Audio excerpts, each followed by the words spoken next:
Hello everybody, I am Deepika from LearnoHub, a free learning platform where you can study science, maths, SST absolutely for free only at learnohub.com.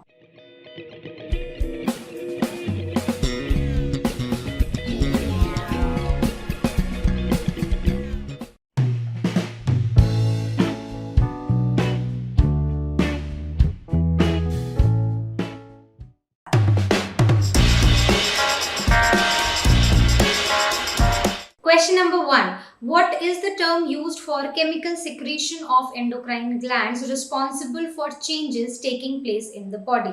तो अगर हम glands की बात करें, ठीक है, तो वो एंडोक्राइन ग्लैंड्स की जो केमिकल सिक्रीशंस होती हैं जिनकी वजह से हमारी बॉडी में चेंजेस आते हैं उसको क्या टर्म दिया गया है? तो आंसर तो बहुत ही सिंपल है और वो है हॉर्मोन्स। ठीक है, अब hormones are the chemical secretions of endocrine glands which are responsible for changes that are taking place inside our body, right?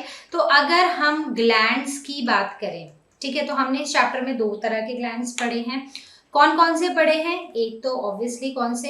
Endocrine glands, right, और दूसरे हमने पढ़े हैं एक्सोक्राइन ग्लैंड्स। ठीक है, तो ये हमने दो तरह के ग्लैंड्स पढ़े हैं। तो एक छोटा सा जस्ट एक ब्रीफ डिस्क्रिप्शन कि ये दोनों होते क्या हैं।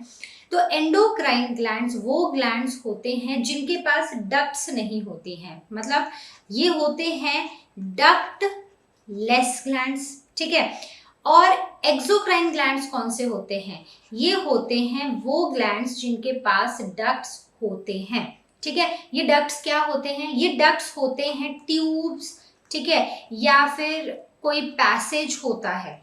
ठीक है, तो जो ग्लैंड्स हैं इनका क्या काम है? इनका काम है कुछ केमिकल्स को सिक्रीट करना, और वो जो केमिकल्स होते हैं वो हमारी बॉडी के डिफरेंट पार्ट्स में जाते हैं और वहां पर जाके कुछ चेंजेस करते हैं हमारी बॉडी में। ठीक है, तो जैसे कि अलग अलग तरह के ग्लैंड्स हमने पढ़े हैं, जैसे कि थायरॉक्सिन है, सॉरी थायरॉक्सिन नहीं है, थायराइड ग्लैंड है, ठीक है, पिट्यूटरी ग्लैंड है, राइट। उसके सिवा कुछ ग्लैंड्स होते हैं जो कि होते हैं जैसे सिबेशियस ग्लैंड जो स्वेट सिक्रीट करते हैं, राइट। तो जो एंडोक्राइन ग्लैंड्स होते हैं वो होते हैं जैसे पिट्यूटरी ग्लैंड, ओके, फिर हो गया एड्रीनल ग्लैंड। ये वो ग्लैंड्स होते हैं जिनकी जो सिक्रीशंस है, जो ये केमिकल्स ये सिक्रीट कर रहे हैं, ये डायरेक्टली ब्लड स्ट्रीम में जाता है, ब्लड में चला जाता है और ब्लड से वो टारगेट ऑर्गन तक पहुंच जाता है। लेकिन जो एक्सोक्राइन ग्लैंड्स हैं ये वो ग्लैंड्स हैं जिनके पास डक्ट्स हैं, मतलब जिनके पास ट्यूब्स हैं। अब इन्हीं ट्यूब से वो बिल्कुल टारगेट ऑर्गन पर जाके केमिकल सिक्रीट होता है और फर्दर वो जो ऑर्गन है वो अपना काम करता है। ठीक है, तो फॉर एग्जाम्पल सिबेशियस ग्लैंड्स, ठीक है, फॉर एग्जाम्पल सिबेशियस ग्लैंड्स, और इसका अगर हम बोलें तो इसको हम बोल सकते हैं थायराइड ग्लैंड। ठीक है, तो आई होप आपको ये समझ आ गया होगा, एक छोटा सा डिफरेंस, बहुत ही इंपॉर्टेंट, राइट। तो अब देखते हैं हम अपना next question. Question number 2, define adolescence. तो अडोलेसेंस क्या है? So adolescence is basically a period when reproductive tissues in humans start maturing. जब ह्यूमंस में रिप्रोडक्टिव टिश्यूज मैच्योर होना शुरू होते हैं तो उसको हम बोलते हैं, उस टाइम पीरियड को हम बोलते हैं अडोलेसेंस। सो बेसिकली ये जो अडोलेसेंस है it is the period between childhood, ठीक है, एंड एडल्टहुड। ठीक है, एक पीरियड होता है जब मतलब बिफोर 11 एंड आफ्टर 18। ठीक है, तो before 11 is childhood and after 18 is adulthood. तो ये वो टाइम पीरियड है, मतलब between 11 years of age till 18 years of age, जिसके बीच में जो ह्यूमंस हैं उनके रिप्रोडक्टिव टिश्यूज मेच्योर होते हैं।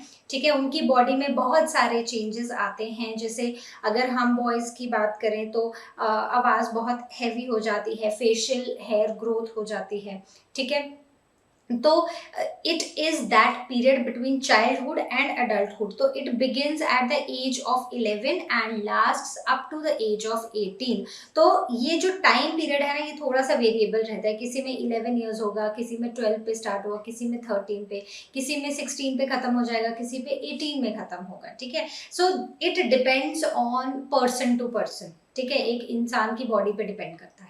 Right, so this is adolescent. Question number 3, what is menstruation? Explain. तो menstruation क्या है, हमें उसको explain करना है। तो menstruation basically एक process है जिसमें यूट्रस की लाइनिंग शेड होती है हर मंथ इन किसमें, इन फीमेल्स। ठीक है, इन ह्यूमन फीमेल्स। अगर अभी हम सिर्फ ह्यूमंस की बात करें तो इन ह्यूमन फीमेल्स। राइट, तो होता क्या है, हमने पढ़े हैं स्ट्रक्चर्स। ठीक है, किसके स्ट्रक्चर्स हमने पढ़े हैं, male and female reproductive system के।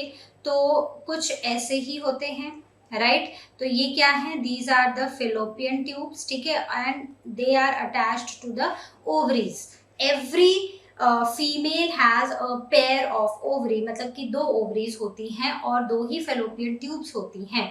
तो और ये जो पार्ट है इसको हम बोलते हैं, क्या बोलते हैं, इसको हम बोलते हैं यूट्रस।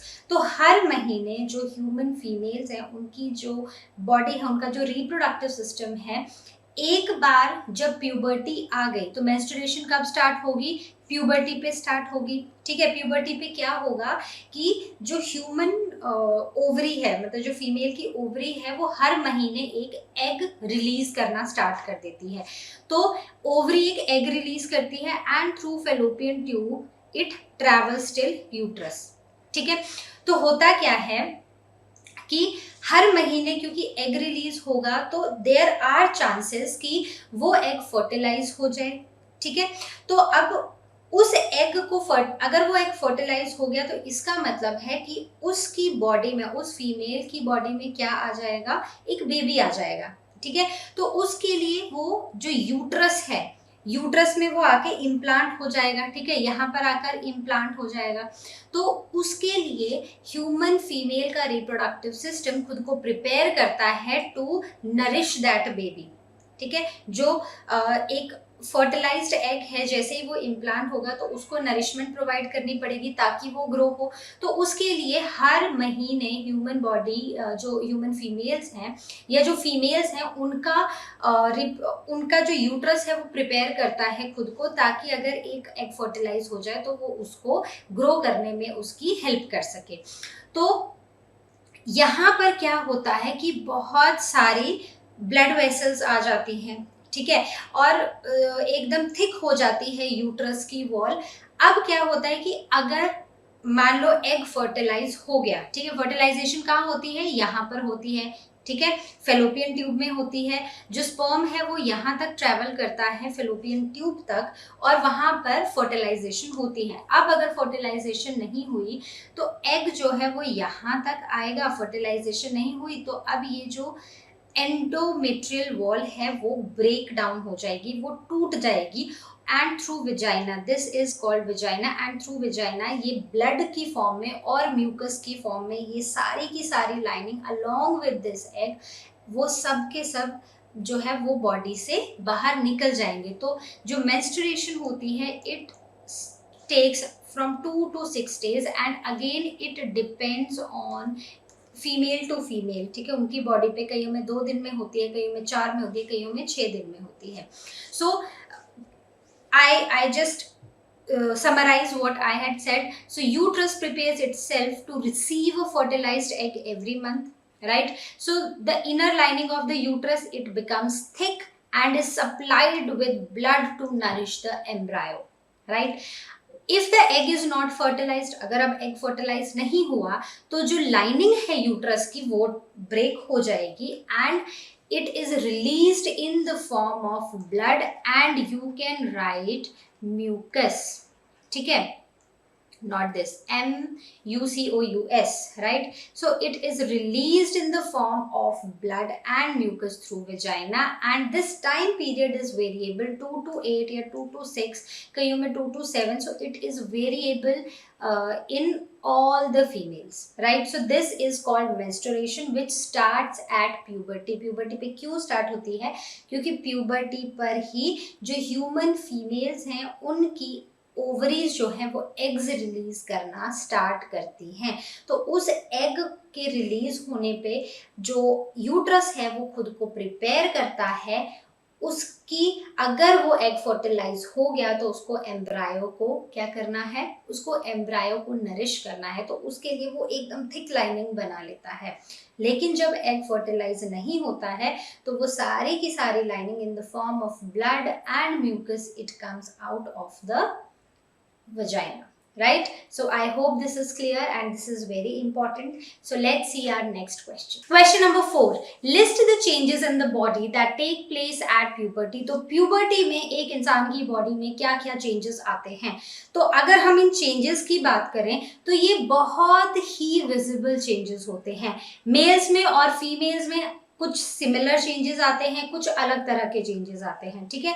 तो हम ऑल टुगेदर चेंजेस डिस्कस करते हैं। सबसे पहले कि चाहे हम मेल्स की बात कर रहे हैं, चाहे हम गर्ल्स की बात कर रहे हैं, चाहे हम बॉयज की बात कर रहे हैं, दोनों में हाइट एकदम से स्पीड पकड़ती है, एकदम से लंबे हो जाते हैं, ठीक है? और वेट एकदम से बढ़ना शुरू हो जाता है, right? Then there is hair growth in legs, hands, face and under arms. तो हेयर ग्रोथ देखने को मिलती है बॉडी पे, throughout the body hair growth बढ़ जाती है। Then enlargement of ovary in females. तो फीमेल्स की अगर हम बात करें तो फीमेल्स में जो ओवरी होती है वो एनलार्ज हो जाती है और एग्स प्रोड्यूस करना स्टार्ट कर देती है। तो let me tell you one interesting thing. जो फीमेल्स होती हैं तो when a girl is inside the mother's body, ठीक है, जब एक मदर एक बेबी को कैरी करती है और अगर वो बेबी गर्ल होती है तो उसने थ्रू आउट हर लाइफ जितने एग्स प्रोड्यूस करने हैं ना वो उसी टाइम बन जाते हैं, ठीक है? विद इन 3-4 मंथ्स वो सारे के सारे एग्स जो हैं वो प्रोड्यूस हो जाते हैं उनकी ओवरीज में। लेकिन वो इनएक्टिव स्टेज पे होते हैं, वो मैच्योर होना शुरू होते हैं जब प्यूबर्टी आती है उस लड़की में आफ्टर बर्थ, ठीक है? तो तब वो एग्स प्रोड्यूस होना स्टार्ट होते हैं।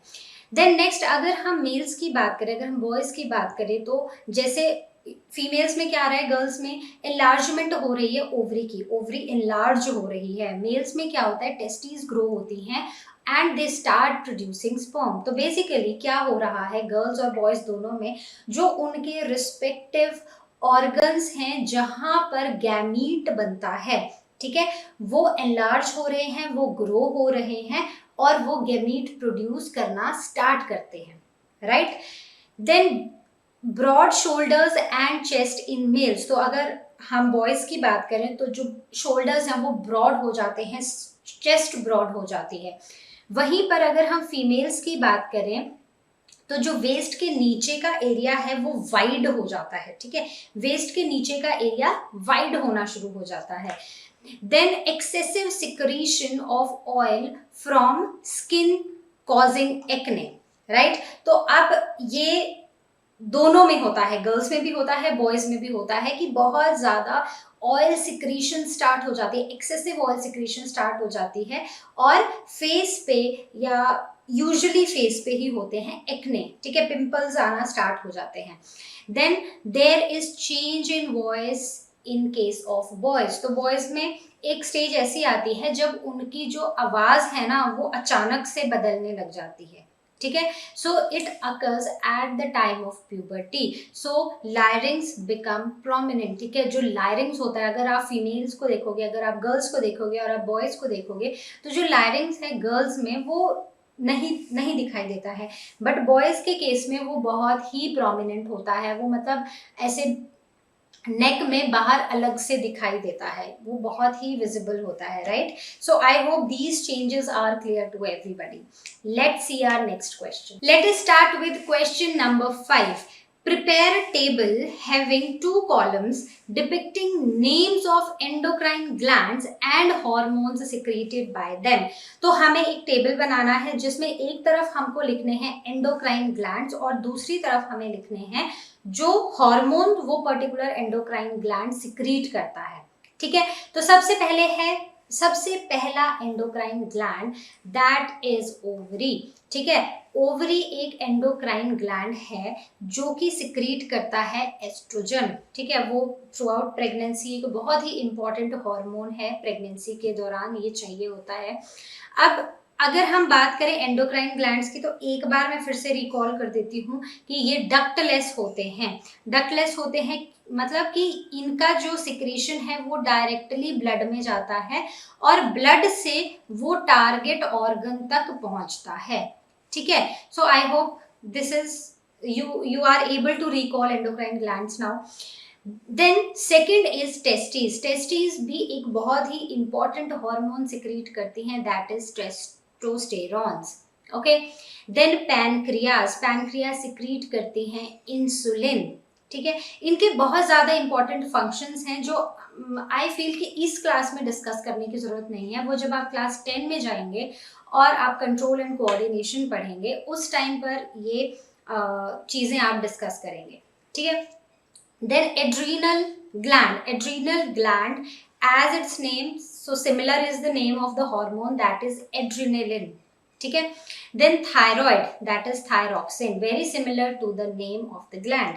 Then pituitary growth hormone. ठीक है, तो जो हमारी बॉडी में ग्रोथ हो रही है ना उसके लिए जो हार्मोन सिक्रीट हो रहा है वो कौन कर रहा है, वो कर रहा है पिट्यूटरी ग्लैंड। और पिट्यूटरी ग्लैंड क्या है, पिट्यूटरी ग्लैंड एक एंडोक्राइन ग्लैंड है। कौन सा ग्लैंड है, एंडोक्राइन ग्लैंड। ठीक है, so these are some of the endocrine glands और ये उनकी सिक्रीशंस हैं। तो एंडोक्राइन ग्लैंड्स की सिक्रीशंस को हम क्या बोलते हैं, हार्मोन्स बोलते हैं। ठीक है, question number 6, what are sex hormones, why are they named so, state their functions. तो सेक्स हार्मोन्स क्या होते हैं और उनको हम ऐसा क्यों बोलते हैं और हमें उनके फंक्शंस बताने की, जो सेक्स हार्मोन्स हैं तो उनके फंक्शंस क्या हैं। ठीक है, तो सेक्स हार्मोन्स क्या होते हैं, वो हार्मोन्स जो सेक्स ऑर्गन्स प्रोड्यूस करते हैं। सेक्स ऑर्गन्स कौन कौन से हैं, ओवरी है और दूसरा क्या है, टेस्टिस है। ठीक है, so these are the sex hormones. तो जो हार्मोन्स ये ऑर्गन्स प्रोड्यूस करते हैं उनको हम बोलते हैं सेक्स हार्मोन्स। डन। देन अगर हम मेल्स की बात करें तो मेल्स में जो सेक्स ऑर्गन्स हैं वो टेस्टिस हैं और वो प्रोड्यूस करते हैं टेस्टोस्टेरॉन। ठीक है, हमने अभी लास्ट क्वेश्चन में भी देखा। देन अगर हम फीमेल्स की बात करें तो फीमेल्स में सेक्स ऑर्गन्स हैं ओवरीज और वो प्रोड्यूस करते हैं एस्ट्रोजन। ठीक है, ये कहीं पर OESTROGEN लिखा होता है, कहीं पर O को ओमिट कर दिया होता है, O को हटा दिया होता है, तो दोनों ही स्पेलिंग्स करेक्ट है, right.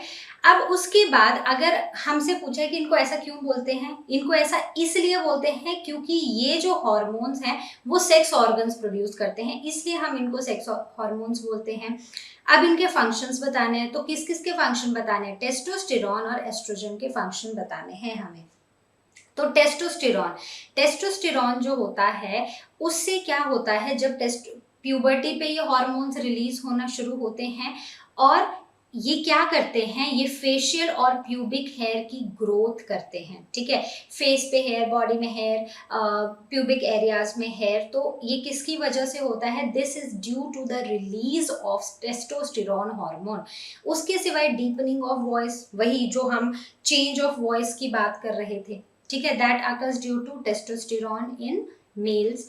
Then development of reproductive organs, जो रिप्रोडक्टिव ऑर्गन्स हैं वो डेवलप होना शुरू होते हैं, वो किसकी वजह से होते हैं, it is due to the testosterone hormone जो कि प्यूबर्टी पे रिलीज होना स्टार्ट होता है। Then coming on to oestrogen, oestrogen किस में होता है, फीमेल्स में होता है। इसका काम क्या होता है, तो again we are talking about those changes that occur in the human body during puberty, ठीक है, जो भी प्यूबर्टी में जो चेंजेस हो रहे थे उन्हीं की बात कर रहे हैं, ठीक है।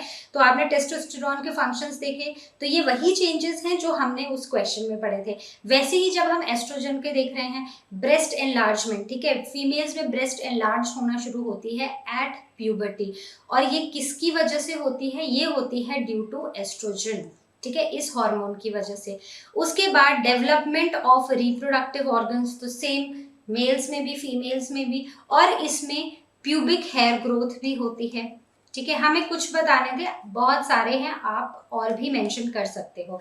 तो एस्ट्रोजन की वजह से फीमेल्स में भी प्यूबिक हेयर ग्रोथ होना शुरू होती है, अंडर आर्म्स में हेयर ग्रोथ होना शुरू होती है, ठीक है। तो I hope this question is clear to everybody. बहुत ही सिंपल था, और जो सेकंड और थर्ड पार्ट थे वो तो रेपिटेशन था जो हम ऑलरेडी पढ़ चुके हैं, ठीक है।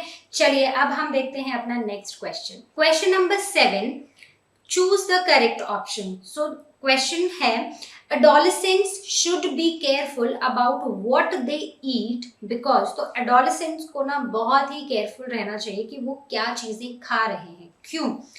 Proper diet develops their brain, कि प्रॉपर डाइट से उनका जो दिमाग है वो डेवलप होता है। Proper diet is needed for the rapid growth taking place in their body. तो अगर हम मतलब प्रॉपर डाइट लेंगे तो जो अडोलेसेंट्स हैं उनकी बॉडी की ग्रोथ अच्छी होगी, ठीक है।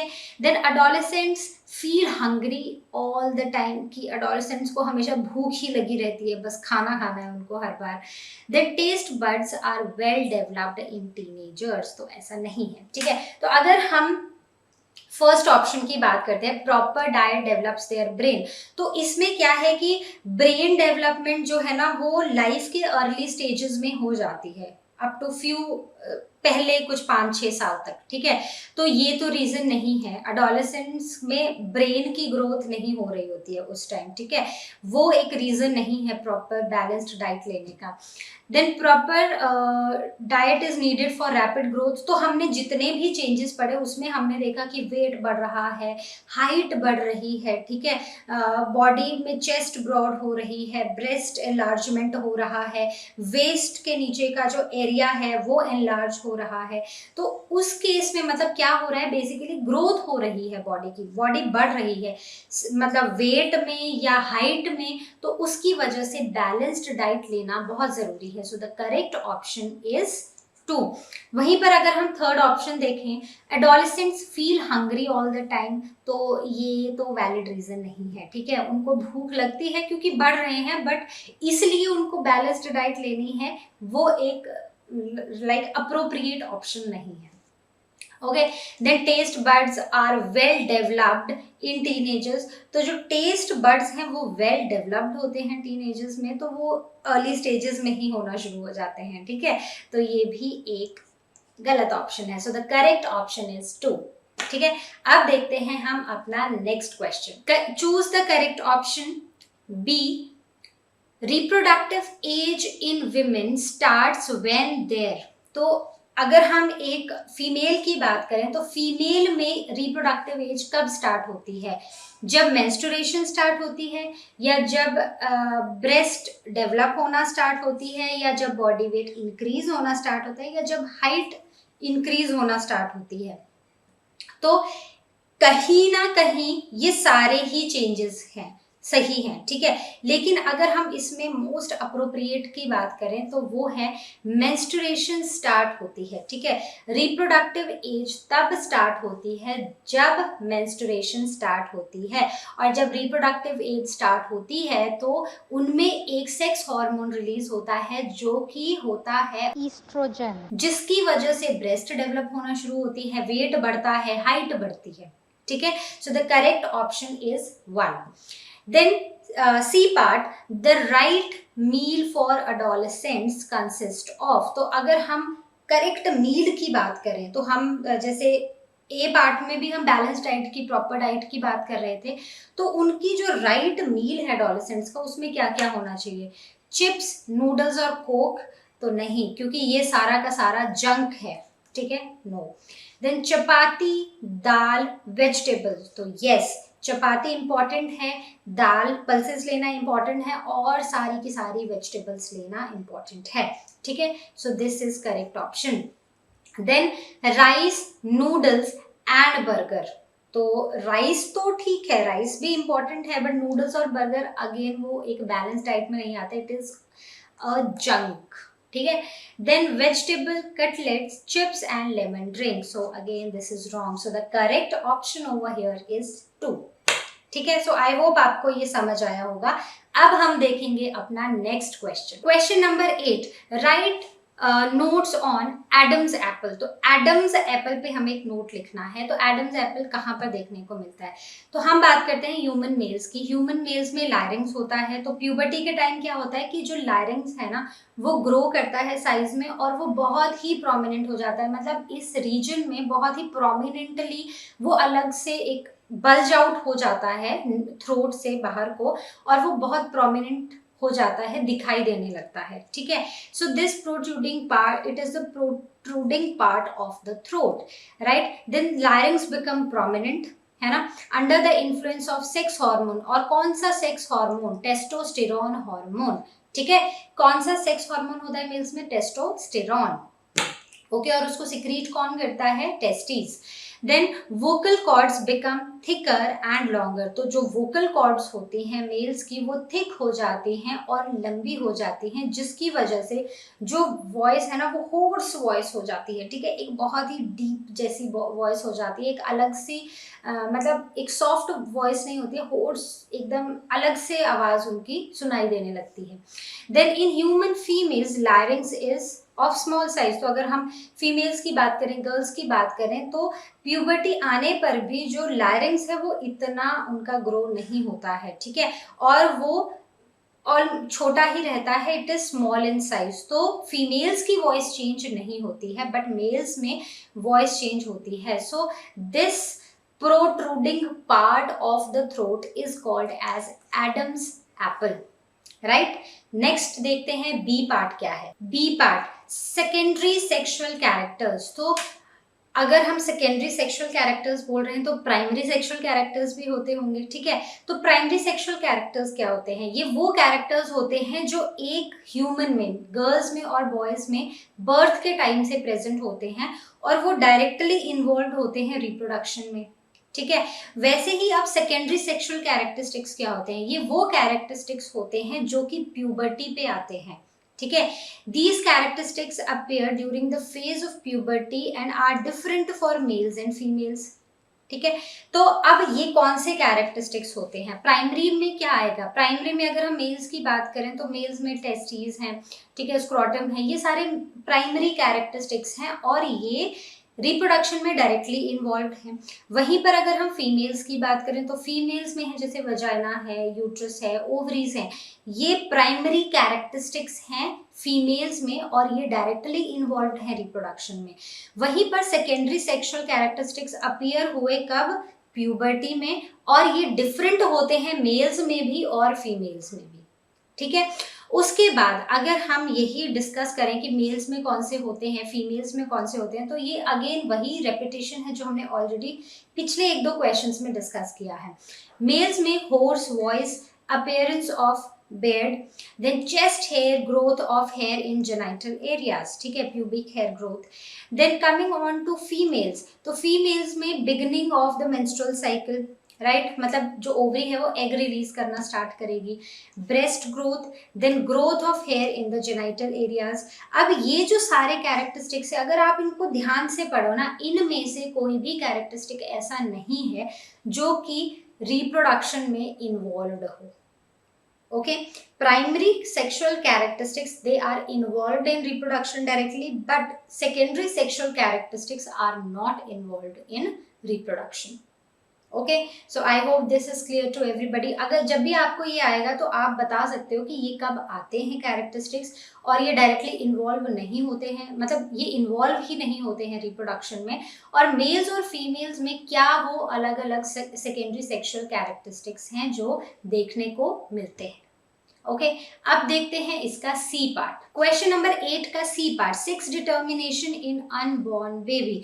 तो sex determination in unborn baby, क्या ये पॉसिबल है? तो यस इट इज पॉसिबल। तो ये डिपेंड करता है कि कौन से पेयर ऑफ सेक्स क्रोमोसोम्स हैं वो बेबी में प्रेजेंट हैं। ठीक है, तो अगर हम मेल्स की बात करते हैं तो मेल्स के जो सेक्स क्रोमोसोम्स होते हैं वो होते हैं एक्स वाई, ये कॉम्पोजिशन होता है। फीमेल्स में होता है एक्स एक्स। ओके, तो इसका मतलब ये हुए हिट्रोगेमेटिक, मतलब डिफरेंट गैमीट्स हैं, एक है एक्स एक है वाई, तो ये होते हैं हिट्रोगेमेटिक। हिट्रो का मतलब होता है डिफरेंट, गैमेटिक का मतलब होता है gametes, different gametes in males. वहीं पर अगर हम बात करें फीमेल्स की तो दे आर होमोगेमेटिक। वैसे ये हेट्रोगेमेटिक भी ना एक वर्ड है, बस वहां जगह नहीं थी इसलिए मैंने नीचे लिखा।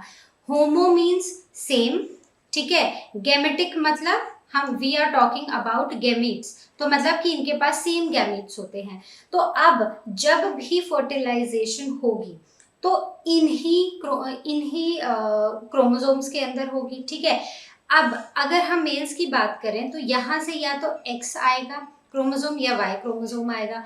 फीमेल्स की बात करें तो यहाँ से एक्स ही क्रोमोसोम आएगा। ठीक है, या तो ये वाला आएगा या तो ये वाला आएगा, राइट। अब डिपेंड क्या मतलब फर्क कहाँ पड़ता है कि कौन से क्रोमोसोम ने, स्पर्म में कौन सा क्रोमोसोम था, एक्स था वाई था, और उसने एग को कौन से क्रोमोसोम से फर्टिलाइज किया। ठीक है, तो अगर यहां से भी एक्स आया और यहां से भी एक्स आया तो एक्स एक्स हो जाएगा, मतलब कि जो बेबी है, जो अनबॉर्न बेबी है, उसका सेक्स क्या हो गया? Female, right. वहीं पर अगर यहां से वाई आया और यहां से एक्स आया तो क्या हो जाएगा? X Y. तो इस केस में जो बेबी है वो क्या हो जाएगा? बॉय हो जाएगा, और इस केस में हो जाएगी गर्ल, राइट। तो the chances of having a boy और अ गर्ल, ठीक है, मतलब बेबी बॉय होगा या बेबी गर्ल होगा, उसके जो चांसेस होते हैं वो 50% होते हैं, right? So this is how sex determination is done. अब XX chromosomes are the X and Y are the sex chromosomes in humans. ठीक है, फीमेल्स में X ही होते हैं, a pair of X मतलब कि दो X हो गए। मेल्स में या तो X क्रोमोसोम होगा या तो Y होगा, और कौन सा क्रोमोसोम स्पर्म मतलब जो स्पर्म है उसमें एक्स क्रोमोसोम है या वाई क्रोमोसोम है, वो फर्टिलाइज करेगा एग को हैविंग एक्स क्रोमोसोम, वो बताएगा कि जो बेबी है उसका सेक्स क्या होगा, वो मेल होगा या फीमेल होगा, गर्ल होगी या बॉय होगा, right? So I hope this is clear to everybody. Let's see our next question. Question number 9, word game. Use the clues to work out the words. ठीक है, पहले हम, क्योंकि यहाँ पर मेरे पास इतना स्पेस नहीं है कि मैं उस पूरे जो हमारा क्रॉसवर्ड है उसको पेस्ट कर सकूं, तो आई थॉट कि हम सिर्फ क्वेश्चंस डिस्कस कर लेते हैं, so you can put the words over there. सबसे पहले है protruding voice box in boys, तो हमने लास्ट क्वेश्चन में ही ए पार्ट पढ़ा था, so that is Adam's apple. ठीक है, it is Adam's apple. Then glands without ducts, तो बिना डक्ट के जो ग्लैंड्स होते हैं उनको हम क्या बोलते हैं? उनको हम बोलते हैं एंडोक्राइन ग्लैंड्स। ठीक है, then endocrine gland attached to the brain, एक एंडोक्राइन ग्लैंड है जो कि ब्रेन से अटैच्ड होता है, वो कौन सा ग्लैंड होता है? That is pituitary, that is pituitary gland. ठीक है, और पिट्यूटरी ग्लैंड क्या करता है?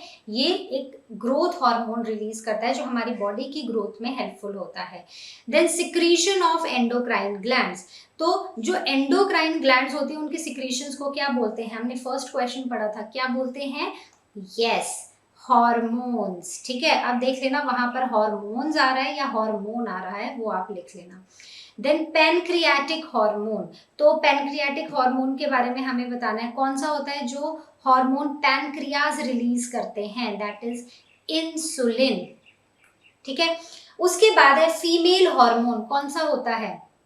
अब इस केस में आपको देखना है कि ऐसे एस्ट्रोजन फिट हो रहा है या फिर एस्ट्रोजन ऐसे फिट हो रहा है। तो जो भी फिट हो रहा है आपने वो लिखना है, ठीक है। तो आई होप ये सब आपको क्लियर हुए होंगे। ये हमने ऑलरेडी सभी पॉइंट्स, सभी टर्म्स डिस्कस की हैं और अब आपको ये फिल करनी है अपने क्रॉसवर्ड में। अब देखते हैं नेक्स्ट पार्ट। अब है first, that is male hormone. तो मेल हार्मोन कौन सा होता है? मेल हार्मोन होता है testosterone, which is the male hormone testosterone.